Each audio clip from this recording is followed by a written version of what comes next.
J'ai reçu un lien, j'ai écouté 15 minutes. Un ésotériste qui dit que bientôt les extraterrestres vont décréter si nous, humains, avons encore le droit d'exister ou non, qu'ils vont séparer le bon grain de l'ivraie. Puis après, il parle des archontes, puis il fait pas le lien avec les CIT, puis toute la patente. C'est incroyable de parler des deux coins de la bouche de même. Puis là, on nous parle de l'OVNI de la place Bonaventure, que la monnaie royale canadienne a fait un lingotin commémoratif en argent. Ça vous met pas la puce à l'oreille? De la maltraitance envers les enfants pour soi-disant sauver les aînés, parfois morts eux-mêmes de maltraitance, une austérité imposée au confort vital des gens pour soi-disant sauver le climat, une crise économique planifiée mise sur le dos d'une guerre elle-même planifiée en sous-main, puis là, des ésotéristes puis des vieux hippies qui nous préparent à la venue de ce qu'on appelait anciennement des anges déchus, au fond. En disant au monde de se mettre à plat ventre à terre le cul dans les airs devant eux autres. Vous rendez-vous compte à quel point c'est de la manipulation sur tous les bords, de tous bords, tous côtés?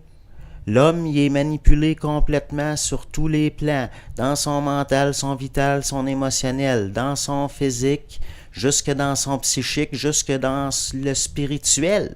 Bernard, il l'a dit, que c'était des forces lucifériennes qui se cachaient derrière le phénomène OVNI. Il garde la technologie 30 ans cachée, 30 ans d'avance, pour garder une avance sur le public. C'est facile pour le département de la guerre psychologique d'une instance militaire d'envoyer tournoyer des drones au-dessus de la place Bonaventure. Il y a des décennies, quand les gens ne savaient pas c'est quoi ça, que c'est ça, les gens ne se rendent pas compte que c'est simple à faire quand on a les moyens. Après, la monnaie royale canadienne fait une pièce commémorative de l'OVNI de la place Bonaventure, puis on voit pas ce qui se passe. Les gens avalent ça. Ceux qui m'écoutent puis qui comprennent ce que je dis, vous le savez, qu'avec ce qui s'en vient, il ne faudra pas se laisser impressionner. C'est là que va se séparer le bon grain de l'ivraie. Bernard y avait dit, quand un de ces êtres-là, un jour, va faire face à un humain, en lui donnant l'ordre, par exemple, de s'asseoir, puis que l'être humain va rester debout, puis il va répondre lui aussi par télépathie, non, je suis pas intéressé à m'asseoir. Ben, ça va être ça un peu, si on peut dire l'homme réel. Quand, quand tu vas être capable de répondre puis te rendre compte qu'au fond, on est plus puissant qu'on le pense, ben ce sera un peu ça l'homme réel. Là, on est manipulé depuis des décennies pour déconstruire la famille, puis engendrer une confusion des genres. C'est plus facile manipuler des individus qui n'ont pas d'identité.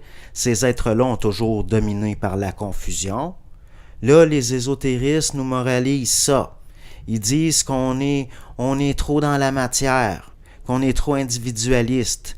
Mais c'est par le collectif que l'individu se fait avoir, que ces forces-là, c'est par les influences que ça agit. Puis on est trop dans la matière. Pourquoi c'était dit que Satan vivait dans le ciel? Il était dans le ciel avant de chuter comme l'éclair. Le ciel et les cieux, c'est pas pareil. Si on dit sur la terre comme au ciel, c'est pas pour rien. C'est quoi le prince de la terre et de l'air? C'est quoi le ciel de la terre? C'est pas ça le royaume des cieux, comme l'enfer et les enfers, c'est pas pareil. Mon peuple meurt faute de connaissance. C'est la connaissance qui sert à servir l'homme. Il va falloir être solide et peu impressionnable face aux prodiges de ces forces-là. Prodiges entre guillemets, qui se sont rebellés, des forces qui se sont rebellées. C'est notre planète, c'est notre terre, c'est l'homme qui avait été mis au milieu du jardin, pas ces forces-là. Ces forces-là devaient servir l'homme, mais elles se sont rebellées pour asservir l'homme en se servant de la connaissance, pour le dominer puis s'en servir. C'est un enclos d'esclaves ici. Mais c'est aussi une école de justiciers, si on peut dire. Oubliez jamais que l'être humain est plus puissant en potentiel que ces intelligences déchues-là, qui veulent le garder dans l'ignorance. Ces intelligences-là sont jalouses, puis ont peur de l'homme. Le savoir est supérieur à la connaissance. Un seul individu conscient peut dévoiler des millénaires d'asservissement, puis de conditionnement. Bonne soirée.